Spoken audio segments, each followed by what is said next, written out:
Satu kisah yang luar biasa, sehingga sukar untuk dipercayai, telah berlaku kepada anak tunggal perempuan kepada seorang jutawan dari Qatar.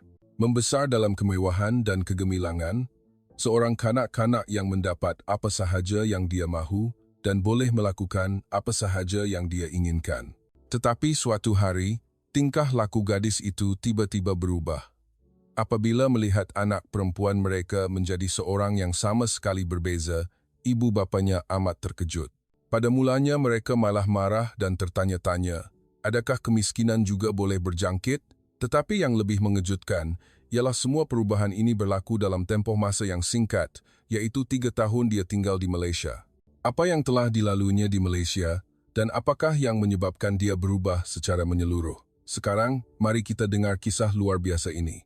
Tak perlu kereta limosin, ya, saya akan naik LRT. Apabila melihat mesej ini, saya terkejut hingga hampir menjatuhkan telefon. LRT, di negara kami, itu adalah pengangkutan untuk pekerja biasa.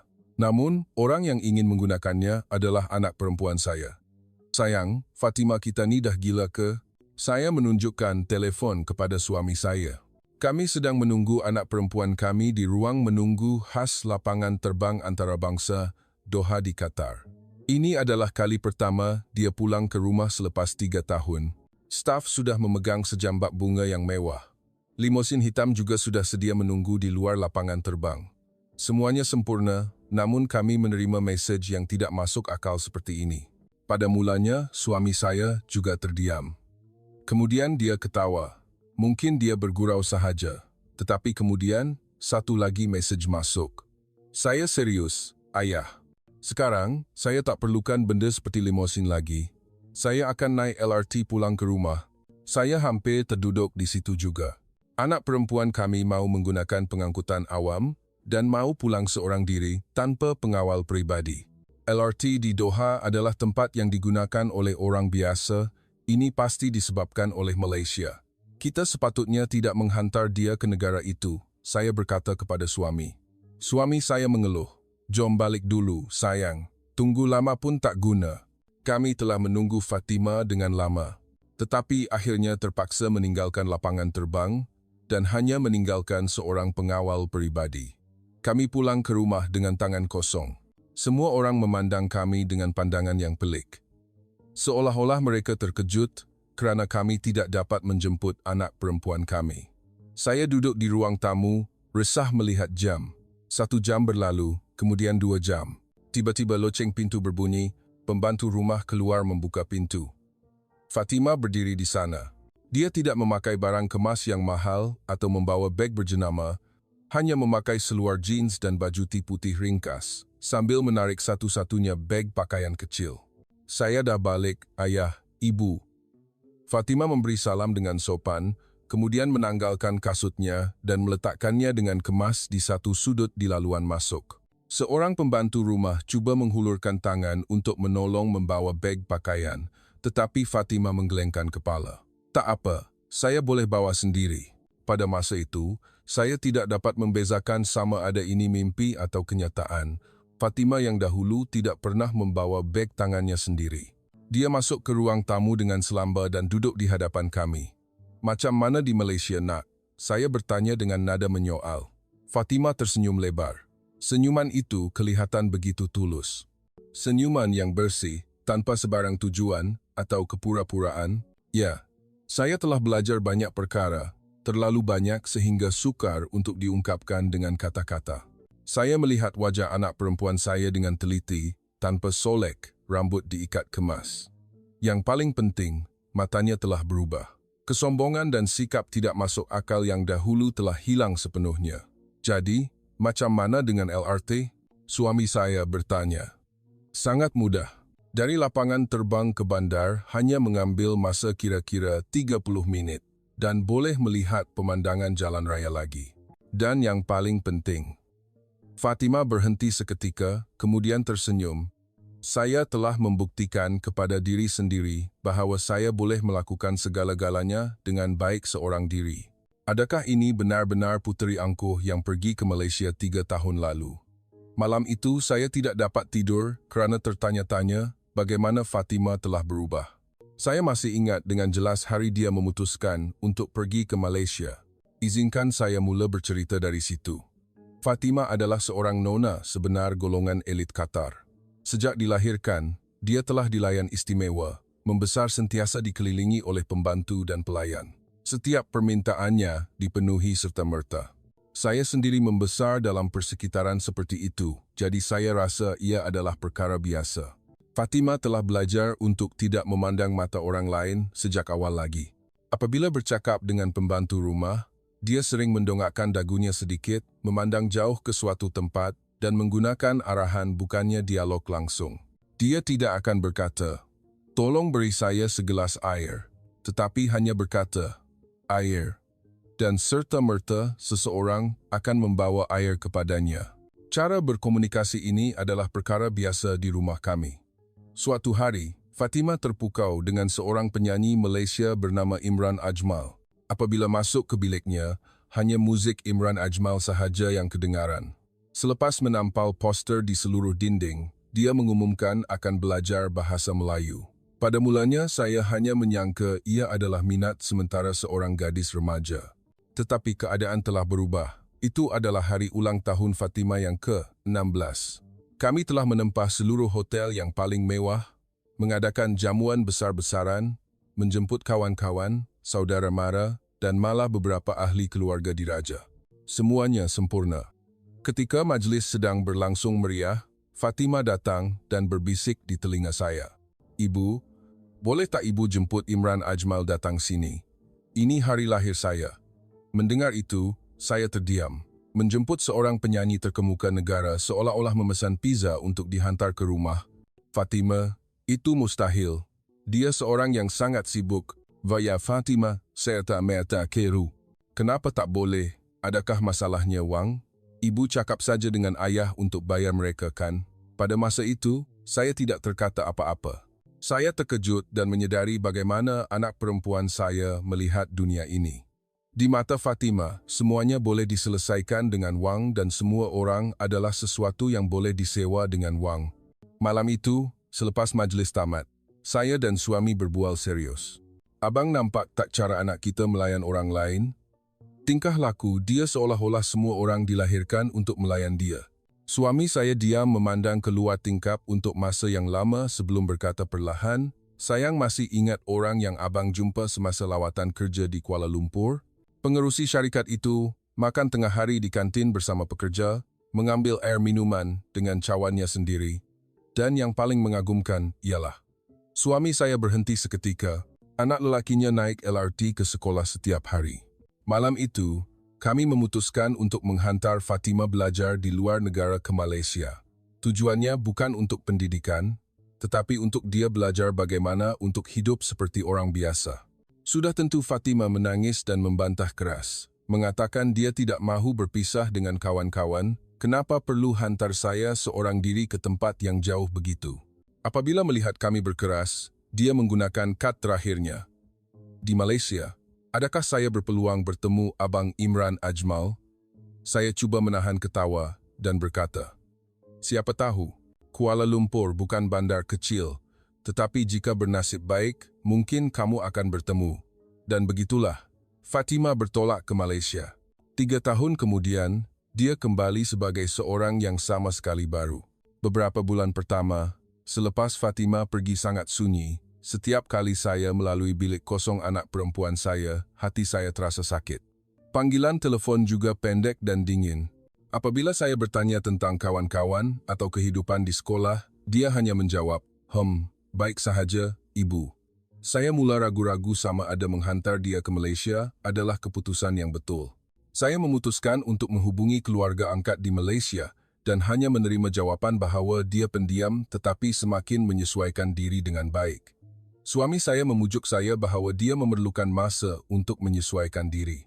Suatu hari, pengawal pribadi yang saya upah, sudah tentu Fatimah tidak tahu saya hanya memintanya memerhatikan anak perempuan saya dari jauh, telah menghantar saya sekeping gambar. Apabila melihat gambar itu, saya menahan nafas. Dalam gambar itu, Fatimah sedang memakai pakaian seragam sekolah, beratur di kantin sekolah. Dia berdiri pada jarak yang sama rata dari orang di hadapannya dan menunggu gilirannya dengan selamba. Yang paling penting, dia tersenyum, senyuman yang tulus tanpa sedikit pun kepura-puraan. Di sebelahnya, seorang kawan Malaysia sedang berbual dengannya. Saya menunjukkan gambar itu kepada suami. Dia juga melihatnya dengan terkejut, kemudian tersenyum. Anak kita sedang berubah. Selepas itu, gambar-gambar lain terus dihantar. Fatima memberi tempat duduk kepada orang tua di LRT, membeli minuman di kedai serbaneka, kemudian berkongsi dengan kawan-kawan, malah memungut sampah di jalan dan membuangnya ke dalam tong. Semua tingkah laku kelihatan sangat semula jadi, bukan kerana ada orang yang mengarah, tetapi dia melakukannya secara sukarela. 6 bulan kemudian, semasa panggilan video dengan Fatima, saya menyaksikan pemandangan yang menakjubkan. Dia sedang berlatih untuk pertandingan pidato dalam bahasa Melayu. Fatima yang dahulu tidak akan pernah melakukan perkara yang berisiko gagal di hadapan orang lain. Dia adalah seorang kanak-kanak yang tidak akan mencuba jika ia tidak sempurna. Tetapi Fatima dalam panggilan video, walaupun tersasul, masih tersenyum dan bermula-semula. Saya bertanya kepadanya, "Kamu tak apa-apa kebuat kesilapan macam tu?" Fatima menjawab dengan ringkas, "Di Malaysia, membuat kesilapan adalah bukti bahawa kita sedang belajar. Ibu, tiada siapa yang melayan saya seperti seorang puteri."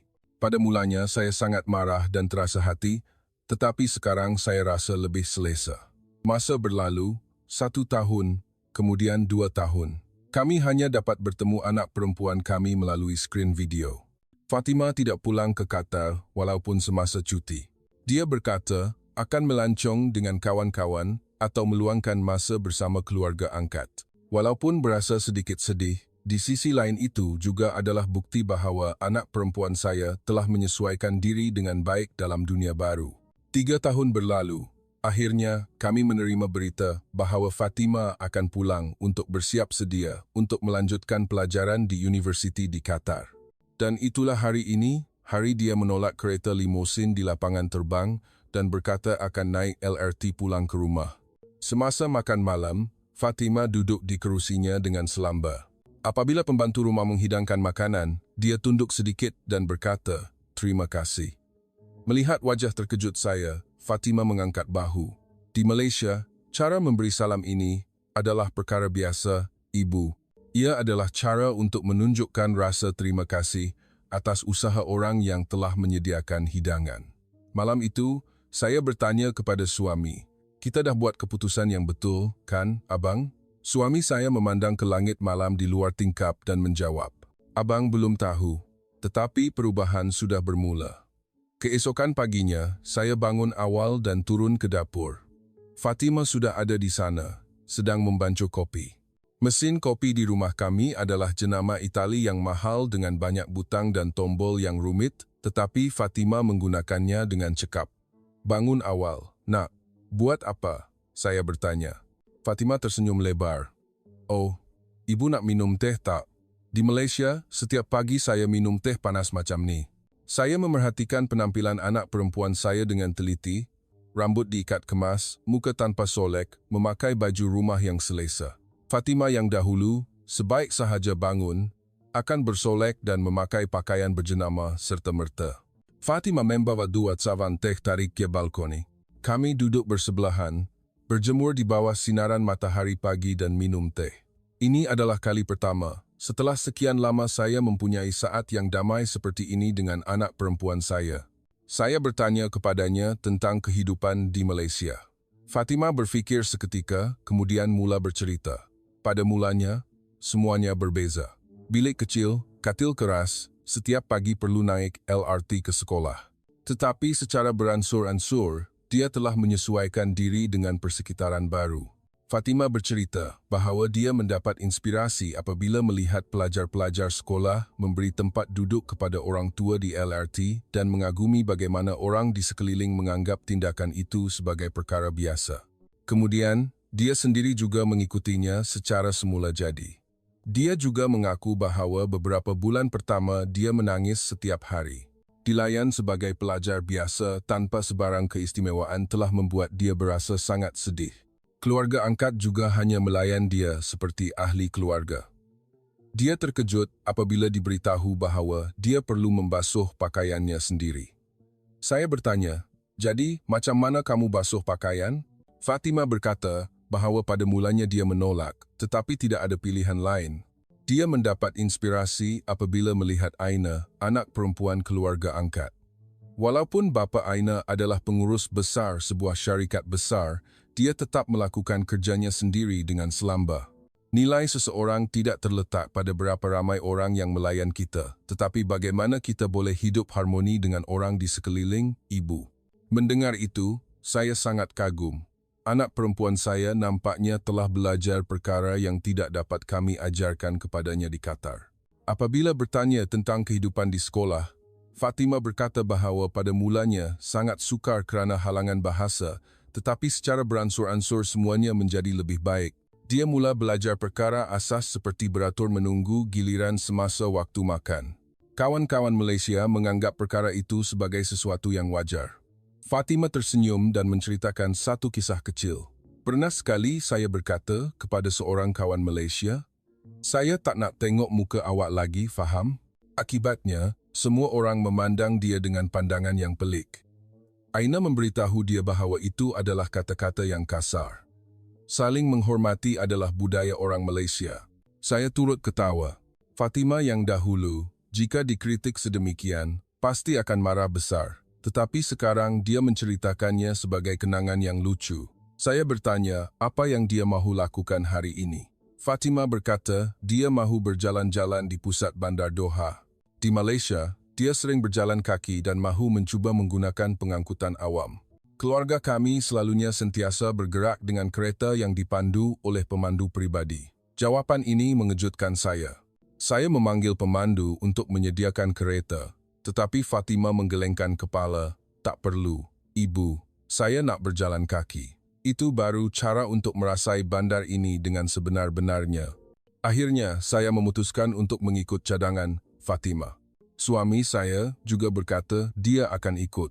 Ini adalah kali pertama setelah 10 tahun keluarga kami keluar tanpa pemandu. Suasana pagi di Doha agak panas dan lembap, tetapi Fatima nampaknya tidak kisah. Dia berkata musim panas di Malaysia juga panas dan lembap, jadi tahap ini boleh ditahan sepenuhnya. Apabila berjalan di Jalan Raya Doha, Fatima nampaknya melihat segala-galanya dengan mata yang baru. Kedai-kedai di tepi jalan, orang yang lalu lalang, malah jubin yang dipasang di kaki lima. Kadang-kadang dia berhenti untuk mengambil gambar. Penampilan ini kelihatan sangat asing. Fatima yang dahulu hampir tidak pernah mengambil berat tentang perkara di sekelilingnya. Selepas berjalan kaki kira-kira sejam, Fatima menunjuk ke sebuah kedai kopi kecil. Ia adalah sebuah kafe tempatan biasa, jauh berbeza dengan restoran mewah yang sering dikunjungi oleh keluarga kami. Suami saya kelihatan sedikit ragu-ragu, tetapi kemudian bersetuju mengikut cadangan Fatima. Apabila masuk ke dalam kedai, banyak mata tertumpu ke arah kami. Golongan elit Qatar datang ke tempat seperti ini adalah perkara yang jarang berlaku. Fatima tidak gentar dengan pandangan itu. Dia memesan kopi Arab kahwa sendiri. Dahulu, kami sentiasa memesan makanan untuknya. Penampilan semula jadi ini mengejutkan saya. Fatima berkata bahawa di Malaysia, dia perlu melakukan segala-galanya sendiri daripada memesan makanan, membayar, sehinggalah membasuh pinggan mangkuk. Semasa minum kopi, kami bercakap tentang perubahan Qatar, bangunan baru di Doha, perubahan selepas Piala Dunia, dan berita dalam keluarga. Dalam perbualan, Fatima menyebut konsep semangat komuniti yang bermaksud perpaduan, perhubungan, dan kemanusiaan antara manusia. Dia memberikan contoh bahawa nenek keluarga angkat sering mengupas buah mangga untuk dia makan. Suami saya bertanya, "Itu tidak sama dengan tradisi layanan orang Arab ke?" Fatima menunjukkan perbezaannya. Kita hanya berbuat demikian kepada tetamu atau orang yang berkedudukan lebih tinggi. Tetapi di Malaysia, mereka melakukannya kepada semua orang. Walaupun pemandu bas, pekerja kedai serbaneka, atau makcik cleaner di sekolah. Kata-kata Fatima membuat saya berfikir. Realitinya, di rumah kami, pembantu rumah hampir dianggap seperti udara. Perubahan Fatima bukan hanya di luar, tetapi pandangan menyeluruh tentang dunia telah berubah. Selepas kedai kopi, Kami pergi ke pasar tempatan Doha. Di sana, Fatima berbual dan tawar-menawar dengan penjual kecil. Saya tidak pernah terfikir bahawa anak perempuan saya boleh mempunyai sikap seperti itu. Fatima yang dahulu tidak pernah bertanya harga pun terus beli barang. Tidak, saya harus katakan dia tidak pernah pergi ke tempat seperti ini. Apabila berjalan di pasar, Fatima berhenti agak lama di sebuah kedai craft tangan kecil. Ia adalah kedai yang menjual perhiasan tempatan Qatar. Cara Fatima bercakap dengan pemilik kedai sangat mengagumkan. Fatima yang dahulu, apatah lagi bercakap dengan penjual kecil, menjeling pun tidak pernah. Rantai ini cantik sangat. Adakah bag sendiri yang membuatnya? Fatima bertanya kepada pemilik kedai. Nenek pemilik kedai kelihatan terkejut tetapi kemudian cepat tersenyum lebar dan menerangkan tentang karyanya.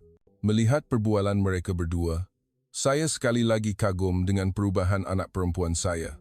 Fatima tekun mendengar cerita nenek pemilik kedai dengan tulus. Akhirnya Fatima membeli rantai itu. Tetapi yang mengejutkan bukanlah proses tawar-menawar, tetapi rasa terima kasih yang ditunjukkan oleh Fatima kepada pemilik kedai. Ini adalah hasil kerja yang luar biasa. Terima kasih banyak-banyak, Batch.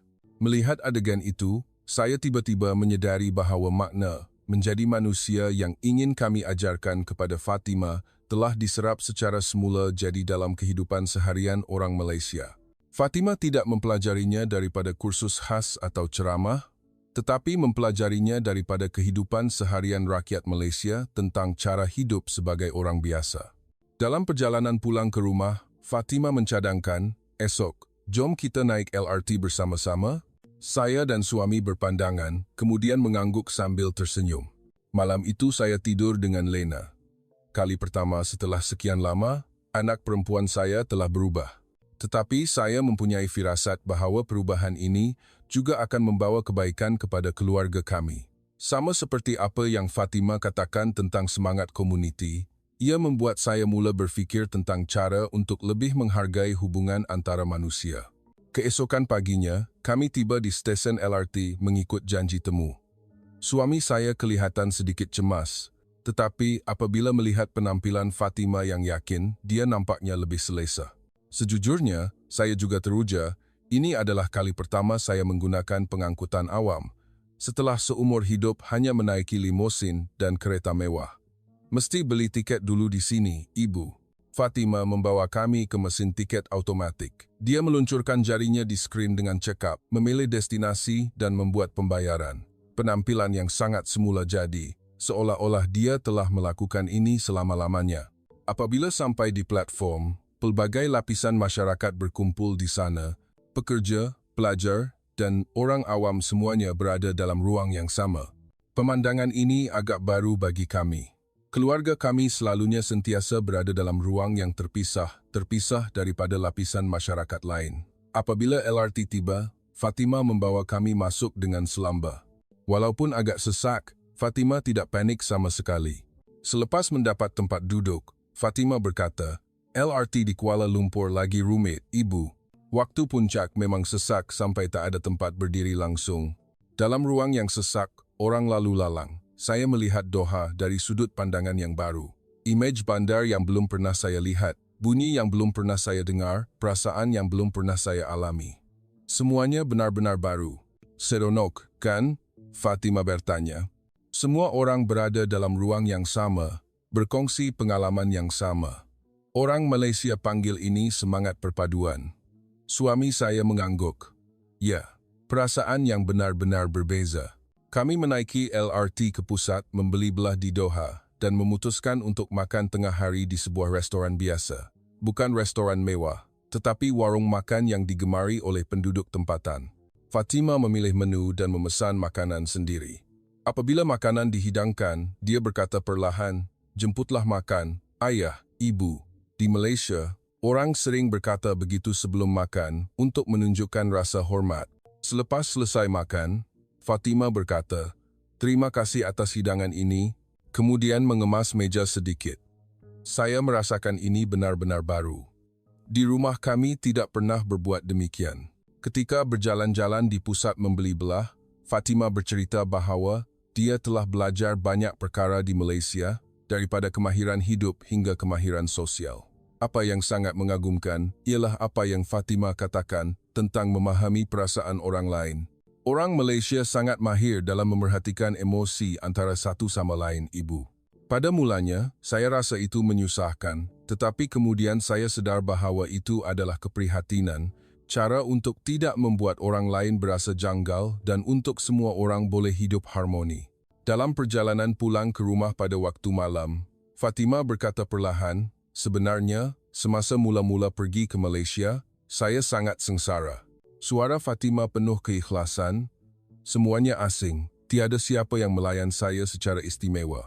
Bulan pertama, saya menangis setiap malam, hanya mau pulang ke sini." "Apa?" Saya terkejut dan bertanya, "Kenapa? Kenapa kamu tak beritahu?" Fatimah tersenyum lembut. "Kalau saya beritahu, ayah dan ibu akan jemput saya pulang serta-merta." Tetapi kemudian masa berlalu, semuanya perlahan-lahan berubah. Mempunyai ruang dan masa sendiri membuat saya berasa bebas. Bukan sebagai anak kepada sesiapa, bukan sebagai orang dari keluarga tertentu, tetapi untuk hidup sebagai seorang Fatimah. Mendengar itu, hati saya terasa sakit. Sekarang baru saya sadar bahawa reputasi dan kedudukan keluarga kami telah menjadi beban kepada Fatimah. Kami mahu membesarkan anak perempuan kami menjadi seorang yang istimewa, tetapi itu telah membuat Fatimah menjadi sunyi. Apabila sampai di rumah, saya terus bertanya, "Sekarang, kamu rindu Malaysia tak?" Fatimah berfikir seketika, kemudian mengangguk. "Ya, rindu, Ibu. Tetapi saya rasa di mana sahaja saya berada, saya boleh mengaplikasikan apa yang telah saya pelajari." Malam itu, saya dan suami berbual dengan mendalam tentang sama ada persekitaran yang kami sediakan untuk Fatimah benar-benar betul. Banyak fikiran yang datang. Anehnya, suami saya juga memikirkan perkara yang sama. Apa yang Fatimah pelajari daripada Malaysia nampaknya bukan hanya tentang etika atau kemandirian, tetapi tentang hubungan antara manusia, tentang cara hidup bersama dalam masyarakat. Lewat malam kami bercakap tentang perubahan Fatimah dan tentang gaya hidup kami sendiri. Cara kami hidup, sikap kami terhadap orang di sekeliling, dan yang paling penting, apa yang sebenarnya penting dalam hubungan dengan orang lain. Keesokan paginya, Fatimah membuat cadangan yang mengejutkan. "Ayah, Ibu, hujung minggu ni jom kita pergi buat kerja sukarela bersama-sama." Pada mulanya, saya tidak faham apa maksudnya. Kerja sukarela? Keluarga kami telah menderma banyak wang, tetapi tidak pernah secara langsung menyumbangkan tenaga dan masa untuk menyertai aktiviti sukarela. "Aktiviti sukarela apa, Nak?" Suami saya bertanya. "Di sebuah pusat bantuan sukarela di pinggir Doha, kita boleh pergi membantu mengagihkan makanan. Di Malaysia saya pun sering pergi dengan kawan-kawan. Saya teragak-agak bertemu secara langsung dengan orang yang memerlukan bantuan dan melakukan kerja perkhidmatan adalah sesuatu yang tidak pernah saya fikirkan.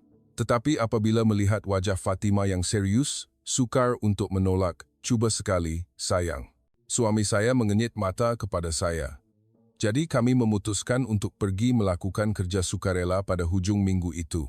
Fatimah menyediakan segala-galanya, menghubungi pusat itu untuk membuat janji temu dan bertanya apa yang kami boleh bantu. Penampilannya kelihatan sangat matang. Apabila hujung minggu tiba, kami berpakaian berbeza daripada biasa, bukan pakaian atau perhiasan mewah, tetapi pakaian ringkas yang selesa. Dalam perjalanan ke pusat bantuan, saya masih berasa tidak selesa kerana ini adalah pengalaman pertama. Apabila sampai di sana, penyelaras sukarelawan menyambut kami dengan sangat mesra. Dia kelihatan terkejut apabila menyedari siapa kami, tetapi Fatimah bercakap dengan selamba. "Saya dah banyak kali buat kerja sukarela di Malaysia, jadi saya ajak ayah dan ibu ikut sekali. Apa yang kami boleh bantu?" Penyelaras meminta kami membantu menyediakan dan mengagihkan makanan. Kami memakai apron dan masuk ke dapur. Saya dan suami berasa sangat janggal, tetapi Fatimah bergerak dengan cekap. Daripada membawa makanan, menyusun pinggan, sehinggalah membasuh pinggan mangkuk. Yang menghairankan ialah apabila masa berlalu, saya dan suami juga perlahan-lahan menyesuaikan diri dengan kerja itu secara semula jadi. Pada mulanya berasa asing dan tidak selesa, tetapi kemudian saya mula merasakan nilai kerja, terutamanya senyuman pekerja yang menerima makanan yang kami sediakan dan mengucapkan terima kasih. Itu telah menyentuh hati saya. Dalam perjalanan pulang ke rumah selepas tamat aktiviti sukarela, kami semua diselubungi oleh perasaan yang pelik. Walaupun letih, tetapi berasa puas. Perasaan ini adalah kali pertama saya dapat. Macam mana, Ibu, Ayah? Fatima bertanya. Suami saya berfikir seketika, kemudian menjawab, lebih baik dari yang abang sangka. Sebab kali pertama, jadi agak janggal, tetapi selepas itu lebih selesa. Saya juga mengangguk. Kamu kata kamu selalu buat kerja ni di Malaysia kan? Macam mana masa tu? Mata Fatima bersinar. Pada mulanya diwajibkan oleh pihak sekolah, Ibu, tetapi lama-lama saya rasa seronok. Yang paling penting, tak kira saya anak siapa, berapa banyak wang yang ada, itu tidak penting. Saya hanyalah seorang yang membantu orang lain. Perasaan itu sangat hebat. Malam itu, buat pertama kali setelah sekian lama, saya berfikir secara mendalam. Apakah nilai yang kami kejar sepanjang hidup? Apakah yang sebenarnya penting? Di tengah-tengah keistimewaan dan kekayaan, apa yang kami telah hilang? Fatima nampaknya telah menemui semula perkara itu dari Malaysia. Masa berlalu dengan pantas. Tidak lama kemudian Fatima telah pulang ke rumah selama 2 minggu. Walaupun sudah hampir tiba masanya untuk mendaftar di universiti, Fatima berkata dia mahu kembali belajar di sebuah universiti di Kuala Lumpur berbanding di Qatar. Pada mulanya kami membantah, tetapi sekarang kami memutuskan untuk menghormati pilihan Fatima. Hari ini adalah hari ulang tahun Fatima. Jika dahulu, kami akan mengadakan jamuan mewah menjemput ramai orang. Tetapi Fatima berkata dia hanya mahu mengadakan jamuan ringkas dalam keluarga dan dia telah meminta satu hadiah yang mengejutkan. Hadiah hari lahir. Saya boleh minta satu perkara istimewa tak? Tentu sahaja. Apa sahaja boleh? Saya menjawab, saya nak masak makan malam sendiri untuk seisi keluarga dengan hidangan yang saya dah belajar dari Malaysia. Saya terkejut hingga tidak terkata. Rumah kami sentiasa ada tukang masak profesional yang menyediakan makanan. Fatima masuk ke dapur sendiri adalah perkara yang tidak dapat dibayangkan. Perlu bantuan tukang masak tak, nak? Fatima menggelengkan kepala. Saya betul-betul nak buat sendiri. Di Malaysia saya dah belajar masak dengan ibu keluarga angkat. Maka, Fatima telah menguasai dapur. Pembantu rumah cuba berdiri di sebelah untuk membantu, tetapi Fatima berkeras akan melakukan sebahagian besar kerja sendiri. Walaupun berasa tidak yakin, tetapi apabila melihat sikap Fatima yang yakin, kami memutuskan untuk menunggu. Menjelang malam, meja makan sudah penuh dengan hidangan yang disediakan dengan teliti. Nasi lemak, satay, laksa Sarawak dan banyak lagi hidangan lain. Semuanya dibuat oleh tangan Fatima sendiri. Selamat hari lahir Fatima. Suami saya mengangkat gelas. Fatima tersenyum lebar. Terima kasih, Ayah. Terima kasih, Ibu. Kami mula merasai hidangan yang disediakan Fatima. Sejujurnya, rasanya tidak boleh dibandingkan dengan kemahiran tukang masak profesional. Beberapa rempah agak kuat, tetapi anehnya, ia lebih sedap daripada mana-mana hidangan mewah. Kerana itu adalah hidangan yang anak perempuan kami telah curahkan sepenuh hati untuk menyediakannya. Macam mana? Fatima bertanya dengan penuh debaran.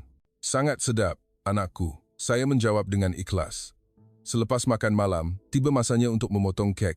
Tiba-tiba Fatima berkata perlahan, sebenarnya, saya ada satu perkara lagi nak cakap. Kami memandang Fatima dengan penuh perhatian. Selepas balik ke Malaysia, saya nak teruskan buat kerja sukarela di pusat bantuan itu dan pada masa hadapan saya nak jadikan kerja ini sebagai kerjaya profesional. Wajah suami saya menjadi tegang. Orang dari keluarga kami melakukan kerja ini sebagai kerjaya adalah sesuatu yang sukar untuk dibayangkan.